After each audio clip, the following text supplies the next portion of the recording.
you can succeed, you can endure, you can overcome, and not give up. Each of us have to recover from the stress, whether it's rock climbing or hobbies. I want to share a personal example. You'll hear several examples from people here about success. My example is going to balance those because as a high school student, I played the piano, and I still do. I was pretty good. I learned a very complex song, is an etude, one of Chopin's etudes, and I went to a music competition to play it. Now, how many of you know what rote memorization is? Oh, come on. Mark, what's rote memorization?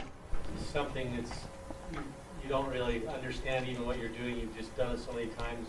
It's ingrained in you. And right. It's kind of like your muscle memory in your fingers. When you start playing, I mean, you're not thinking, I'm going to play a B flat next. No, it knows where to go because you've practiced, and you can just fly through there. Well, you have to understand yourself. So you have to know your weaknesses, right? Seek first to understand, then to be understood. Well, if you twist that and apply it to yourself, where you understand your own strengths and weaknesses, part of finding your oil, finding your strengths, is understanding where you need to strengthen yourself, where you're not so good. Any failure is a learning experience. And I learned a lot from this, because I learned that I memorized by rote, meaning when I sat down, there were some distractions. I'd never played on that type of a piano before. It was a nice grand piano. It had a bench that I'd never used before. I had to crank it up by hand. And there were kids on the stage that were distracting me. Well, I sat down to play, and since I memorized by rote, I couldn't play because I didn't remember the first note. That was embarrassing. And then she told me the first note because I didn't have my music, and I couldn't play that because I was distracted.